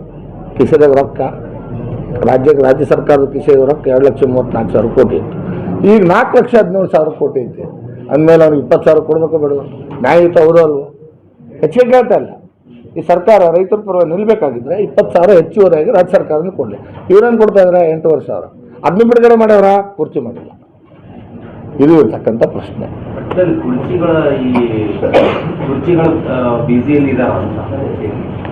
ಈಗ ನಾನು ರಾಜಕೀಯ ವಿಚಾರಗಳಿಗೆ ಬಹುಶಃ ನಿಮ್ಮ ಪ್ರಶ್ನೆಗಳಿಗೇನಿದೆ ತಕ್ಕ ಉತ್ತರವನ್ನು ನಾವು ರಾಜಕೀಯ ಕೊಡ್ತೇವೆ. ಆದರೆ ನಾನು ಈಗಾಗಲೇ ಹೇಳಿದ್ದೇನೆ, ನಾವೇನು ಕೇಳಿದ್ವಿ, ನಾವು ಮೆಕ್ಕೆಜೋಳ, ಉಳ್ಳಾಗಡ್ಡಿ, ತೊಗರಿ ಇವೆಲ್ಲ ಖರೀದಿ ಕೇಂದ್ರ ತೆಗೀರಿಪ್ಪ ಅಂತ ಹೇಳಿದ್ವಿ. ಅವ್ರೇನು ಮಾಡಿದರು? ಸಿದ್ದರಾಮಯ್ಯನೊಂದು ಮತ್ತು DK ಶಿವಕುಮಾರ್ ವಿಧಾನಸೌಧದಲ್ಲಿ ಶಾಸಕರ ಖರೀದಿ ಕೇಂದ್ರ ತೆಗೆದವರು. ರೇಟು ಮೊದಲು ಸ್ವಲ್ಪ ಬಹಿರಂಗ ಆಗಿತ್ತು, ಮಾಧ್ಯಮದ ಸ್ನೇಹಿತರೆಲ್ಲ ಬಹಿರಂಗ ಮಾಡ್ತಾಯಿದ್ರಿ. ಅದಕ್ಕೆ ಅವ್ರು ಏನು ಮಾಡಿದ್ರು ಅಂದರೆ, ನಾವು ಒಳಗೊಳಗೆ ಖರೀದಿ ಮಾಡ್ತೀವಿ, ನೀವು ಯಾರೂ ತೋರಿಸ್ಬೇಡ್ರಿ ಅಂತೇಳಿ ಇಬ್ಬರು ಕುತ್ಕೊಂಡು ಮುಖ್ಯಮಂತ್ರಿ ಮನೆಯೊಳಗೆ ಬ್ರೇಕ್ಫಾಸ್ಟ್ ಮಾಡಿದರು. ಅವ್ರಿಗೆ ಟೇಸ್ಟ್ ಅನಿಸ್ಲಿಲ್ಲ ಅಂತ ಕಾಣ್ತದೆ ಸಿದ್ದರಾಮಯ್ಯನವ್ರಿಗೆ. ಅವ್ರಿಗೆ DK ಶಿವಕುಮಾರ್ಗೆ ಹೇಳಿದರು, ನನಗೆ ನಾಟಿ ಕೋಳಿ ಬೇಕಪ್ಪ, ಊರಿಂದ ಹಳ್ಳಿಯಿಂದ ಕೋಳಿ ತರಿಸು, ನಾನು ಬರ್ತೀನಿ ಅಂತ ಹೇಳಿದರು. ಮತ್ತು DK ಶಿವಕುಮಾರ್ಗೆ ಕುರ್ಚಿ ಬೇಕಾಗೈತೆ, ಕಡೆಗೆ ನಾಟಿ ಕೋಳಿ ತಿನ್ನಿಸಿ ಅವರು ತೃಪ್ತಿಪಡಿಸುವಂಥ ಕೆಲಸ ಅವ್ರು ಮಾಡಿದ್ದಾರೆ. ಆದರೆ ರೈತರ ಬಾಯಿಗೆ ಮಣ್ಣು ಹಾಕುವಂಥ ಕೆಲಸ ಮಾಡ್ತಾಯಿದ್ದಾರೆ. ನಾಟಿ ಕೋಳಿ ನೀವು ತಿಂತಾಯಿದ್ರಿ, ಅದು ರೈತರ ಕಷ್ಟಕ್ಕೆ, ರೈತರ ಬಾಯಿಗೆ. ಉದಾಹರಣೆಗೆ ನಾನು ಯಾಕೆ ಮಣ್ಣು ಹಾಕುವಂಥ ಕೆಲಸ ಮಾಡಿದೆ ಅಂತ ಹೇಳ್ತೀನಿ ಅಂದರೆ, ಇದು ನಾನು ಹೇಳಿದ ಮಾತಲ್ಲ. ಕೊಪ್ಪಳದಲ್ಲಿ ಯೂರಿಯಾ ಗೊಬ್ಬರ ಸಿಗದೇ ಇರತಕ್ಕಂಥ ಸಂದರ್ಭದಲ್ಲಿ ಲಂಬಾಣಿ ಸಮಾಜದ ದಲಿತ ಸಮುದಾಯದ ರೈತ ಇವತ್ತು ಮಣ್ಣು ತಿಂದು ಸರ್ಕಾರ ನಮಗೆ ಮಣ್ಣು ತಿನ್ನಿಸ್ತಾ ಇದೆ ಅನ್ನೋದನ್ನು ನಾವು ಪ್ರತ್ಯಕ್ಷವಾಗಿ ನೋಡಿದ್ದೇನೆ. ಮಾಧ್ಯಮಗಳಲ್ಲಿ ಅದನ್ನು ಇಡೀ ರಾಜ್ಯಕ್ಕೆ ಬಿತ್ತರಿಸುವಂಥ ಕೆಲಸ ನೀವು ಮಾಡಿದ್ದೀವಿ. ಅದಕ್ಕೋಸ್ಕರ ನಾವು ಈ ಸಂದರ್ಭದಲ್ಲಿ ಒಂದೇ ಹೇಳೋದು, ಹೋರಾಟ ಇನ್ನು ಮೇಲೆ ಸಾಂಕೇತಿಕ ಇರಲ್ಲ. ನಾವು ಕೊಳಪಟ್ಟಿ ಹಿಡಿಯೋ ಹೋರಾಟ ಮಾಡ್ತೇವೆ. ಅದು ಸುವರ್ಣಸೌಧದಲ್ಲಿ 9ನೇ ತಾರೀಕಿಂದ ಪ್ರಾರಂಭ ಆಗ್ತದೆ. ಕಳೆದ ಬಾರಿ ಚಳಿಗಾಲದ ಅಧಿವೇಶನದಲ್ಲಿ ವಿರೋಧ ಪಕ್ಷದವರೇ ಸಾಥ್ ಕೊಡಲಿಲ್ಲ, ಉತ್ತರ ಕರ್ನಾಟಕದ ಚರ್ಚೆಗೆ ಅವರೇ ಅವಕಾಶ ಕೊಡಲಿಲ್ಲ, ಬಾವಿ ಕಳೆದು ಬೇರೆ ಬೇರೆ ವಿಷಯಗಳನ್ನ ಪ್ರಸ್ತಾಪ ಮಾಡಿದ್ರು ಅಂತ ಸರ್ಕಾರದವರು ಹೇಳ್ತಾರೆ. ಒಂದು ದುರ್ದೈವ, ನಾನು ಇದನ್ನು ಒಪ್ಕೊಳ್ತೀನಿ. ನೋಡಿ, ಉತ್ತರ ಕರ್ನಾಟಕದ ಶಾಸಕರೆಲ್ಲ ವಿನಂತಿ ದಯಮಾಡಿ ಅಧ್ಯಯನ ಮಾಡಿ, ಪಕ್ಷಾತೀತವಾಗಿ ವಿನಂತಿ ಮಾಡ್ತೀವಿ ಈ ವಿಷಯದಲ್ಲಿ. ನಾವು ಎರಡನೇ ವಿಷಯ ಅದಿದೆ, 9, 10 2 ದಿನ ರೈತರ ಸಮಸ್ಯೆ ಹೋರಾಟ ಆಗಬೇಕು. 11ನೇ ತಾರೀಕು ಉತ್ತರ ಕೊಡಲಿ. 12, 13, 14 ಉತ್ತರ ಕರ್ನಾಟಕ ಸಮಸ್ಯೆಗಳು ಚರ್ಚೆ ಆಗಬೇಕು. 2 ಅಜೆಂಡಾ ಇದೆ ನನ್ನ. ಅದು ಒಂದು ನಾನು ಪಕ್ಷಾತೀತವಾಗಿ ವಿನಂತಿ ಮಾಡ್ತೇನೆ, ಎಲ್ಲ ಶಾಸಕ ಮಿತ್ರರು ನೀವು ಒಳಗಡೆ ಹೋಗಬೇಕಾದಾಗ ದಯಮಾಡಿ ಉತ್ತರ ಕರ್ನಾಟಕ ಆಗಿರ್ತಕ್ಕಂಥ ಅನ್ಯಾಯದ ದಾಖಲಾತಿಗಳನ್ನು ಅಧ್ಯಯನ ಮಾಡಿ, ಬೇಕಿದ್ರೆ ನಾನು ಸುಮಾರು 15 ವರ್ಷ ವಿಧಾನಸಭೆಯಲ್ಲಿ ದಾಖಲಾತಿಗಳ ಸಮೇತ ಮಾತನಾಡಿರ್ತಕ್ಕಂಥ ದಾಖಲಾತಿ ಆನ್ ರೆಕಾರ್ಡ್ ಇದ್ದವು. ಯಾಕಂದರೆ ಈ ವಿಷಯದಲ್ಲಿ ನಮ್ಮ ಉತ್ತರ ಕರ್ನಾಟಕದ ಶಾಸಕರುಗಳದ್ದು ಕೂಡ ನಿರ್ಲಕ್ಷ್ಯ ಇದೆ. ಇದನ್ನು ನಾನು ಒಪ್ಕೊಳ್ತೇನೆ, ಮಾಧ್ಯಮದ ಸ್ನೇಹಿತರು ಕೇಳಿರ್ತಕ್ಕಂಥದ್ದು ಪ್ರಾಮಾಣಿಕವಾಗಿ ಒಪ್ಕೊಳ್ತೇನೆ. ಈಗ ಮೊನ್ನೆ ಉತ್ತರ ಕರ್ನಾಟಕವನ್ನು ಬೇರ್ಪಡಿಸಿ ಅಂತ ಉತ್ತರ ಕರ್ನಾಟಕ ಹೋರಾಟ ಸಮಿತಿ ಮೊನ್ನೆ ಆಗ್ರಹಿಸಿದೆ ಮತ್ತು ಎಲ್ಲ ಶಾಸಕರು, ಸುಮಾರು ಉತ್ತರ ಕರ್ನಾಟಕದ ಬಹುತೇಕ ಶಾಸಕರು, ಸಂಸದರು ಇದಕ್ಕೆ ಬೆನ್ನೆಲುಬಾಗಿ ನಿಲ್ಲಿರ್ತೀವಿ ಅಂತಕ್ಕಂಥದ್ದು ಲೆಟರ್ಗಳ ಮೂಲಕ ಕೊಟ್ಟಿದ್ದಾರೆ ಅಂತಕ್ಕಂಥದ್ದು ಒಂದಿಷ್ಟು ಪತ್ರಿಕಾಗೋಷ್ಠಿ ಮಾಡಿ ಹೇಳಿದ್ದಾರೆ. ತಮ್ಮ ಅಭಿಪ್ರಾಯ ಏನು ಅಂತಕ್ಕಂಥದ್ದು? ಭಾರತೀಯ ಜನತಾ ಪಕ್ಷ ಉತ್ತರ ಕರ್ನಾಟಕದ ಅಭಿವೃದ್ಧಿ ವಿಷಯದಲ್ಲಿ ಆಗಿರ್ತಕ್ಕಂಥ ಅನ್ಯಾಯವನ್ನು ಸರಿಪಡಿಸಬೇಕು ಅಂತಕ್ಕಂಥ ಹೋರಾಟ. ಆದರೆ ಅಖಂಡ ಕರ್ನಾಟಕದ ಪರವಾಗಿ ನಾವಿದ್ದೇವೆ. ಇವನ್ ನಾನು ವೈಯಕ್ತಿಕವಾಗಿ ಹೋರಾಟ ಮಾಡಿದಂಥ ಸಂದರ್ಭದಲ್ಲೂ ಕೂಡ ನಮ್ಮ ಉದ್ದೇಶ ಏನಿತ್ತು, ನಾವೇನು ಹೇಳ್ತೀವಲ್ಲ, ಅಣ್ಣತಮ್ಮರು ಮನ್ಯಾಗ ತಂದು ಪಾಲ ಕೊಡೋದು ಅಂತ ತಿಳ್ಕೊರಿ, ಇಬ್ಬರನ್ನ ಸರಿಯಾಗಿ ಮಾಡ್ಕೊಳ್ಳಿಲ್ಲ ಅಂತಾನೆ ಏಯ್ ನಾನು ಪಾಲ ಕೊಟ್ಬಿಡು ಅಂತಾರಲ್ಲ, ಹಾಗೆ ಸಿಟ್ಟಿನಿಂದ ಕೇಳಿರ್ತಕ್ಕಂಥದ್ದು ಇರ್ಬೋದು. ಬಿಟ್ರೆ ಒಂದೇ ನಿಮಿಷ, ಅದಕ್ಕೆ ಬಂದೆ ನಾನು ಬಂದೆ ಅದಕ್ಕೆ ಬಂದೆ. ನೋಡ್ರಿ, ನಾವು ಒಂದೇ ತಾಯಿ ಮಕ್ಕಳು ಇಬ್ಬರು ಅದೀವಿ. ಒಬ್ಬರು ದಕ್ಷಿಣ ಕರ್ನಾಟಕದವರು, ಒಬ್ಬರು ಉತ್ತರ ಕರ್ನಾಟಕದವರು. ಇಬ್ಬರಿಗೆ ಒಂದೇ ಥರ ಬಟ್ಟೆ ತೊಗೊಂಬರ್ರಿ, ಇಬ್ಬರಿಗೆ ಒಂದೇ ಥರ ಊಟ ಕೊಡ್ರಿ, ಇಬ್ಬರಿಗೆ ಒಂದೇ ಥರ ಶಾಲೆ ಕಲಿಸ್ರಿ, ಒಬ್ರಿಗೊಂದು ಇನ್ನೊಬ್ರಿಗೊಂದು ಮಾಡಬೇಡ್ರಿ. ಮಾಡಿದ್ರೆ ಮೊದಲು ಸುಮ್ಮನೆ ಇದ್ವಿ 30-55 ವರ್ಷ, ಈಗ ಸ್ವಲ್ಪ ದೊಡ್ಡವರಾಗಿ ಬುದ್ಧಿ ಬಂದಿತ್ತು, ಏನು ತಪ್ಪು ಮಾಡಕತ್ತ ನಮ್ಮಪ್ಪ ಅಂತ ಗೊತ್ತಾಗಿತ್ತು. ಅದಕ್ಕೆ ನಾವೇನು ಕೇಳಕತ್ತೀವಿ, ಒಂದು ನೀವು ನಮಗೆ ನ್ಯಾಯ ಕೊಡಿ, ಇಲ್ಲದೆ ಹೋದ್ರೆ ನಿಮ್ಮ ಜೊತೆ ಜಗಳ ತೆಗಿತೀವಿ. 4 ಮಂದಿ ಪಂಚರ್ ತೊಗೊಂಬಂದು ಜಗಳ ತೆಗಿತೇವದಲ್ಲ, ಪಾಲು ಕೊಡಂತ ಕೇಳ್ತೀವಿ. ಆ ರೀತಿ ವಿಚಾರಗಳಾಗಿದೆ ವಿನ ಆದರೆ ಪ್ರತ್ಯೇಕ ರಾಜ್ಯ ಮಾಡ್ತಕ್ಕಂಥ ಪರವಾಗಿ ನಾವಿಲ್ಲ. ಈಗ ಬೇರೆ ಮಾಡೋ ಪರಿಸ್ಥಿತಿ ಅನಿಸ್ತಾ ಇಲ್ಲ. ಕಾಲಾಯ ತಸ್ಮೈ ನಮಃ. ಮುಂದಿನ ಭವಿಷ್ಯ ಯಾರು ನೋಡ. ಇವತ್ತಿಗೆ ಒಂದು ಮಾತನ್ನು ನಾವು ಒಪ್ಕೊಳ್ಳೇಬೇಕು. ಸುವರ್ಣಸೌಧ, ಒಂದು ನಿಮಿಷ ನಾನು ತಮ್ಮ ಗಮನಕ್ಕೆ ತರ್ತೀನಿ. ಸುವರ್ಣಸೌಧವನ್ನು ಸನ್ಮಾನ್ಯ BS ಯಡಿಯೂರಪ್ಪನವರು ಕಾಲದಲ್ಲಿ ಅದಕ್ಕೆ ನಾವು ಪ್ರಾರಂಭ ಮಾಡಿದ್ವಿ. ಒಂದು ಗಮನದಾಗಿರಲಿ, ಸಮ್ಮಿಶ್ರ ಸರ್ಕಾರ ಇತ್ತು ಅವಾಗ, ನಮ್ಗೆ ಗೊತ್ತಿದೆ. ಕುಮಾರಸ್ವಾಮಿ ಮತ್ತು BS ಯಡಿಯೂರಪ್ಪನ ಸಮ್ಮಿಶ್ರ ಸರ್ಕಾರದಿಂದ ಪ್ರಾರಂಭ ಆಯಿತು. ನಂತರ ಯಡಿಯೂರಪ್ಪನ ಮುಖ್ಯಮಂತ್ರಿ ಅದು 400 ಕೋಟಿ ಕೊಟ್ಟು ಅದನ್ನು ಸುವರ್ಣಸೌಧ ಕಟ್ಟಿದರು. ಅದು ಸುವರ್ಣಸೌಧ ಏನು ಉಪಯೋಗ ಆಗಿದೆ? ಒಂದು ಟೂರಿನ ಟಾಕಿ ಆಗಿದೆ. ನಾನು ಅವತ್ತು ಆಗ್ರಹ ಮಾಡಿದ್ದೀನಿ, ಇವತ್ತು ಆಗ್ರಹ ಮಾಡಿದ್ದೀನಿ. ಏನಂದರೆ ಆ ಸುವರ್ಣಸೌಧದಲ್ಲಿ ಅಟ್ಲೀಸ್ಟ್ ಉತ್ತರ ಕರ್ನಾಟಕದ ಜನ ಆಡಳಿತಾತ್ಮಕ ಉಪಯೋಗವಾಗುವಂಥ ಎಲ್ಲ ಇಲಾಖೆಗಳನ್ನು ತೆಗಿಬೇಕು ಅಂತಕ್ಕಂಥದ್ದು ನಮ್ಮದು ಮೊದಲಿಂದಲೂ ಆಗ್ರಹ ಇದೆ ಉತ್ತರ ಕರ್ನಾಟಕ ಜನರಿಗೆ. ಅದನ್ನು ಕೂಡ ನಾವು ಚರ್ಚೆ ಮಾಡ್ತೀವಿ. ನಾನು ಅದೇ ಹೇಳ್ದಲ್ಲ ನಿಮಗೆ, ಬರೀ ಆಲಿಮಟ್ಟಿಯಲ್ಲಿ ಒಂದು MD ಆಲಿಮಟ್ಟಿಯಲ್ಲಿ ಒಂದು MD ಆಫೀಸ್ ಒಂದೇ ಅಲ್ಲ, ಸಣ್ಣ ಸಣ್ಣ ಕಂದಾಯ ಇಲಾಖೆ, ಇನ್ನೊಂದು ಇಲಾಖೆಗಳು ಎಲ್ಲಕ್ಕೂ ಕೂಡ ನಾವು ಬೆಂಗಳೂರಿಗೆ ಯಾಕೆ ಹೋಗುತ್ತೆ, ಇಲ್ಲೇ ನೀವು ಬೆಳಗಾವಿನೇ ತೆಗೆದ್ರೆ ನಮ್ಗೆ ಅನುಕೂಲ ಆಕತಿ ಅಂತಕ್ಕಂಥ ಮೊದಲು ಬೇಡಿಕೆ ಮೊದಲಿಂದ ಇದೆ. ಆ ವಿಷಯನೂ ಕೂಡ ನಾವು ಚರ್ಚೆ ತಗೊಳ್ತೀವಿ. ನಿನ್ನೆ ಕೂಡ ಬೆಳಗಾವಿನಲ್ಲಿ ನಮ್ಮ ಒಂದು ಕೋರ್ ಕಮಿಟಿ ಸಭೆ ಆಗಿದೆ ಅವಳಿ ಜಿಲ್ಲೆ. ನಮ್ಮ ರಾಜ್ಯಾಧ್ಯಕ್ಷರು, ನಮ್ಮ ವಿರೋಧ ಪಕ್ಷ ನಾಯಕರು ಮತ್ತು JDSನ ನಾಯಕರಾಗಿದ್ದ ಕುಮಾರಸ್ವಾಮಿ ಅವರು ಈಗಾಗಲೇ ಬೆಂಗಳೂರಿನಲ್ಲಿ ಸಭೆ ಮಾಡಿ, ಒಂದು ರೈತರ ವಿಷಯ, ಇನ್ನೊಂದು ಉತ್ತರ ಕರ್ನಾಟಕ ವಿಷಯ, 2 ವಿಷಯಗಳಿಗೆ ಸೀಮಿತವಾಗಿ ಚರ್ಚೆ ಆಗಬೇಕು, ಬೇರೆ ವಿಷಯಗಳಿಗೆ ಅವಕಾಶ ಕೊಡಬಾರ್ದು ಅಂತಕ್ಕಂಥ ಆಗ್ರಹ ಮಾಡಿದೆ. ಬಿಜೆಪಿ ರಾಜ್ಯಾಧ್ಯಕ್ಷರು ಜಯೇಂದ್ರ ಅವರು ಕೂಡ ಈ ಕಡೆ ಉತ್ತರ ಕರ್ನಾಟಕ ಕಡೆ ಬರಬೇಕಾದ್ರೆ ಬಹಳಷ್ಟು ವಿಚಾರ ಮಾಡ್ತಾ ಇದ್ದಾರೆ. ಎಷ್ಟು ಸಲ ಬಂದಿದ್ದಾರೆ ಹೇಳಿ? ಈ ರೈತರ ಸಮಸ್ಯೆ ಮೊನ್ನೆ ಕೂಡ ಬಂದಿಲ್ಲ ಅಲ್ಲ, ಏನಾದರೂ ಬರಬೇಕಲ್ಲ ರಾಜ್ಯಾಧ್ಯಕ್ಷರು, ನಿಮ್ಮ ಕಡೆ ಬರಬೇಕಲ್ಲ. ಬಿಜೆಪಿ ಇಡೀ ರಾಜ್ಯದ ರೈತರ ಪರವಾಗಿ ಹೋರಾಟ ಮಾಡ್ತಕ್ಕಂಥ ಅವಕಾಶ ಉತ್ತರ ಕರ್ನಾಟಕದ ಒಬ್ಬ ಸಾಮಾನ್ಯ ರೈತನ ಮಗನಿಗೆ ಕೊಟ್ಟರು, ನನಗೆ ಅವಕಾಶ ಮಾಡಿಕೊಟ್ಟರು. ನಾನು ರಾಜ್ಯಾಧ್ಯಕ್ಷರು ಪ್ರತಿ ದಿನ ನಮ್ಮ ಜೊತೆ ಚರ್ಚೆಯಲ್ಲಿರ್ತೀವಿ. ಬೆಳಗಾವಿನಲ್ಲಿ ಸಂತ್ರಸ್ತರು ಬಂತು ನೋಡಿ, ಬೆಳೆ ಭೀಮಾ ಪ್ರವಾಹ ಬಂತು. ಅವಾಗ ಯಾರು ಬಂದರು? ಈ ಕಡೆ ಒಂದು ತಂಡ ಅಶೋಕ್ ಅವರು ಬಂದರು, ಆ ಕಡೆ ನಮ್ಮ ಇವರು ಬಂದರು, ಯಾರು ರಾಜ್ಯಾಧ್ಯಕ್ಷರು ಬಂದರು. ಕಬ್ಬಿನ ಹೋರಾಟಕ್ಕೆ ಬೆಳಗಾವಿ ಗುರ್ಲಾಪುರಕ್ಕೆ ಬಂದರೋ ಇಲ್ವೋ ರಾಜ್ಯಾಧ್ಯಕ್ಷರು? ಇಲ್ಲಿ ಬಿಜಾಪುರಕ್ಕೆ ಬಂದವರೋ ಇಲ್ವೋ? ಅಲ್ಲಲ್ಲ, ನಾನು ಅದಕ್ಕೆ ಹೇಳ್ತಿರೋದು, ನನಗೆ ಅವಕಾಶ ಕೊಟ್ಟರೆ ನಾವು ಅವರ ಆದೇಶದ ಮೇರೆಗೆ ಕೆಲಸ ಮಾಡ್ತಾ ಇದ್ದೀವಿ. ಉತ್ತರ ಕರ್ನಾಟಕದಲ್ಲಿ ನಾನು ಹೇಳಿದಲ್ಲ, ಇನ್ನು ಮೇಲೆ ಕೈ ಮುಗಿದು ಕೇಳೋದು, ವಿನಂತಿ ಮಾಡೋದು ಹೋಯ್ತು ಈ ಸರ್ಕಾರಕ್ಕೆ. ಕೊಳಪಟ್ಟು ಹಿಡಿದು ಕೇಳ್ತೀವಿ ಸರ್ಕಾರಕ್ಕೆ. ಅಭಿವೃದ್ಧಿ ಕಾಮಗಾರಿಗಳಿಗೆ ದುಡ್ಡಿಲ್ಲ ಅಂತ ಆರೋಪ ಮಾಡೋದು ಬಿಜೆಪಿ ಅವರೇ. ಆಮೇಲೆ ಉತ್ತರ ಕರ್ನಾಟಕ ಪ್ರತ್ಯೇಕ ಮಾಡಿ ಅಭಿವೃದ್ಧಿ ಮಾಡಿ ಅಂತ ಕೇಳೋದು ಬಿಜೆಪಿ ಅವರೇ. ಶಾಸಕರು, ಇಬ್ಬರು ಶಾಸಕರು, ಒಬ್ರು ಕಾಪಾಡೋದು, ಒಬ್ರು ಅತ್ತಿಯವರು ಮೊದಲು ಬಿಜೆಪಿಯಲ್ಲಿದ್ದು ಈಗ ಕಾಂಗ್ರೆಸ್ನಲ್ಲಿದ್ದಾರೆ. ಪ್ರತ್ಯೇಕ ಉತ್ತರ ಕರ್ನಾಟಕ ಅಥವಾ ಉತ್ತರ ಕರ್ನಾಟಕ ನಿಗಮ ಅಂತ ಕೇಳ್ತಾ ಇದ್ದಾರೆ. ಅಲ್ಲ, ನಾನೊಂದು ಮಾತಾಡ್ತೇನೆ. ನೀವು ಕಾಂಗ್ರೆಸ್ ಶಾಸಕರ ಬಗ್ಗೆ ಹೇಳಿದ್ರಿ, 3 ಜನ ಉತ್ತರ ಕನ್ನಡಿಗರು. ಒಂದು ರಾರೆಡ್ಡಿ ಸಾಹೇಬರು, ಆರ್ಥಿಕ ತಜ್ಞರು. ಇನ್ನೊಬ್ಬರು ಕಲ್ಯಾಣ ಕರ್ನಾಟಕದಲ್ಲಿ ನಮ್ಮ ಪಾಟೀಲ್ರು, ಆಮೇಲೆ BR ಪಾಟೀಲ್ರು, ಇಲ್ಲಿ ರಾಜೀವ್ ಕಾಗೆ ಅವರು. ಅವ್ರೇನು ಮಾಡ್ತಾಯಿದ್ರು ಗೊತ್ತಾ? 3 ಸೇರಿ ಕಪಾಳ ಮೋಕ್ಷ ಮಾಡ್ತಾಯಿದ್ದಾರೆ. ಕಪಾಳ ಹೊಡಿತಾ ಇದ್ದಾರೆ, ಸರ್ಕಾರದ ಕಪಾಳ ಹೊಡೆದಿದ್ರು. ಹೊಡೆದ್ರು ಕೂಡ ನಾಚಿಕೆ ಇಲ್ಲ ಸರ್ಕಾರಕ್ಕೆ. ಅವರೇ ಸ್ವತಃ ಆಡಳಿತ ಪಕ್ಷದವ್ರು ಹೊಡೆದಿದ್ದಾರೆ, ನಾವು ಹೊಡೆಯೋದು ಬಿಟ್ಬಿಡಿ. ಆದರೆ ಒಂದು ತಾವು ಕೇಳಿದ್ರಿ, ಮತ್ತೆ ಅದನ್ನು ಸ್ಟಾರ್ಟಿಂಗ್ ಒಂದು ಪ್ರಶ್ನೆ ಕೇಳಿದ್ರಿ ನೀವು. ಅದೇ ಸರ್, ಈಗ ಸರ್ಕಾರದ ಬಳಿ ಹಣ ಇಲ್ಲ ಅಂತಕ್ಕಂಥದ್ದು. ಇವತ್ತು ನಮ್ಮ ಉಪಲೋಕಾಯುಕ್ತರಾಗಿರ್ತಕ್ಕಂಥವ್ರು ಖಾಸಗಿ ಒಂದು ಕಾರ್ಯಕ್ರಮದಲ್ಲಿ ಮಾತನಾಡಿದರು, ಪತ್ರಿಕೆಯಲ್ಲಿ ಬಂದಿದೆ. ಏನು ಹೇಳಿದ್ದಾರೆ ಗೊತ್ತಾ? ಈ ಕರ್ನಾಟಕದಲ್ಲಿ 63% ಭ್ರಷ್ಟಾಚಾರ ಇದೆ ಅಂತ ಹೇಳಿ. ನಾನು ಉಪಲೋಕಾಯುಕ್ತ ಆದಮೇಲೆ ನಾನು ಕಣ್ಣಾರೆ ಕಂಡಿದ್ದೀನಿ ಅಂತಕ್ಕಂಥ ಮತ್ತು ಪತ್ರಿಕೆಯಲ್ಲಿ ಓದಿದ್ದನ್ನು ನಾನು ಹೇಳ್ತಾ ಇದ್ದೇನೆ. ಬೇಕಂದ್ರೆ ಪತ್ರಿಕೆಯಲ್ಲಿದೆ, ನಾನು ತೋರಿಸ್ತೀನಿ ನಿಮಗೆ, ತಂದಿಲ್ಲ ನಾನು.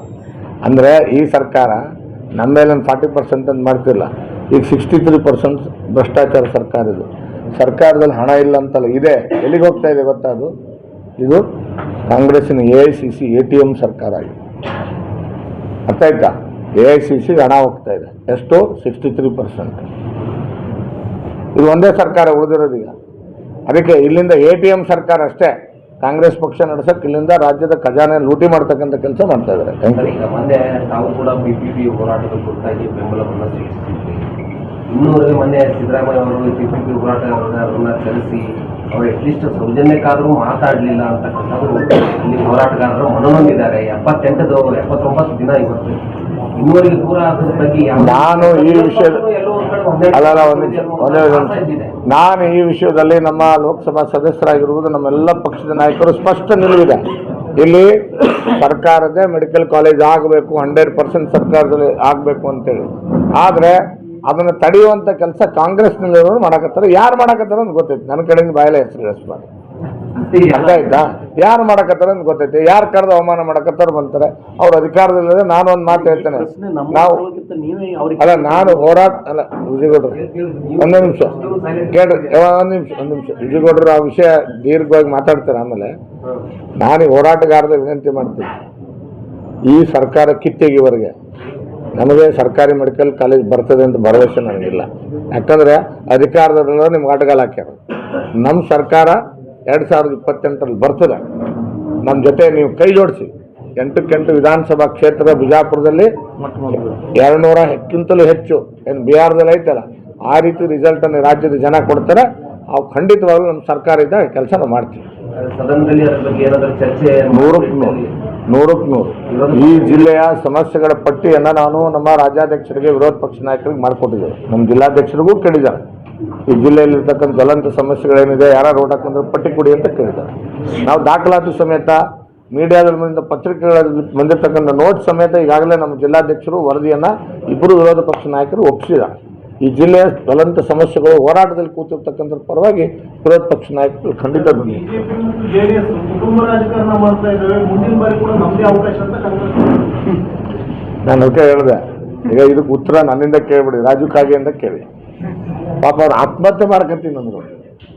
ಒಬ್ಬ ಶಾಸಕ ವಿಧಾನಸೌಧದಲ್ಲಿ ಆತ್ಮಹತ್ಯೆ ಮಾಡ್ಕೊಂತೀನಿ ಅಂದರೂ ಕೂಡ ಈ ಸರ್ಕಾರಕ್ಕೆ ಮರ್ಯಾದೆ ಇಲ್ಲ ಅಂದಮೇಲೆ ಈ ಸರ್ಕಾರ ಬರುತ್ತಾ ಅಂತ ಅನಿಸುತ್ತಾ ನಿಮಗೆ?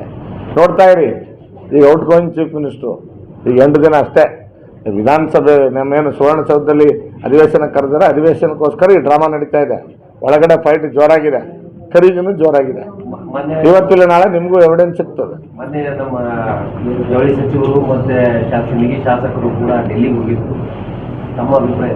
ಹೋಗ್ಲಿ ಪಾಪ, ಡೆಲ್ಲಿಗೆ ಹೋಗಿ ನಾವ್ಯಾಕೆ ಬೇಡ? ನಾವು ಡೆಲ್ಲಿಗೆ ಹೋಗ್ರಿ, ಮಂತ್ರಿ ಆಗ್ರಿ, ದೊಡ್ಡ ದೊಡ್ಡ ಖಾತೆಗಳು ತಗೋರಿ, ಬಿಜಾಪುರ ಜಿಲ್ಲೆಗೆ ಹೆಚ್ಚು ಅನುದಾನ ತೊಗೊಂಡ್ಬಂದು ಅಭಿವೃದ್ಧಿ ಮಾಡಿದ್ರೆ ನಾವು ಸ್ವಾಗತ ಮಾಡ್ತೀವಿ. ಆದರೆ ನೀವು ಡೆಲ್ಲಿಯಾಗ ಬೆಂಗಳೂರಾಗ ಕೂಡಬೇಡ. ಸ್ವಲ್ಪ ಇಲ್ಲಿರೋ ರೈತರು ನೋಡ್ರಿ, ಇಲ್ಲಿರೋ ರೈತರಿಗೆ ಪರಿಹಾರ ಕೊಡಿಸುವಂಥ ಕೆಲಸ ಮಾಡಿ ಅಷ್ಟೇ. ಪಾಪ ಭಾಳ ಜನ ಕನಸಿಟ್ಕೊಂಡಾರೆ ಎಲ್ಲರೂ ಮಂತ್ರಿ ಆಗಲಿ, ನಮ್ದೇನು ಅಧ್ಯಕ್ಷ ಎಲ್ಲರೂ ಆಗಲಿ, ಇನ್ಕ್ಲೂಡಿಂಗ್ ನಾಡಗೌಡರು ಆಗಲಿ, ಯಶವಂತರಾಗೌಡರು ಆಗಲಿ, ನಮ್ಮ ಅಶೋಕ್ ಮನಗೂಳಿಯವರು ಆಗಲಿ, ಆಮೇಲೆ ಕಟಕಗುಂಡವರು ಆಗಲಿ, 4 ಮಂದಿ ಮಂತ್ರಿ ಸ್ಥಾನ ಸಿಗಲಿ ಅಂತ ನಾವು ದೇವರಲ್ಲಿ ಪ್ರಾರ್ಥನೆ ಮಾಡ್ತೀವಿ. ಏನು ಸಮಸ್ಯೆ ಇಲ್ಲ. Thank you sir, thank you very much sir, thank you sir. ನಿಮ್ಮ ಸಹಕಾರಕ್ಕೆ ಧನ್ಯವಾದಗಳು ಸರ್, ಥ್ಯಾಂಕ್ ಯು.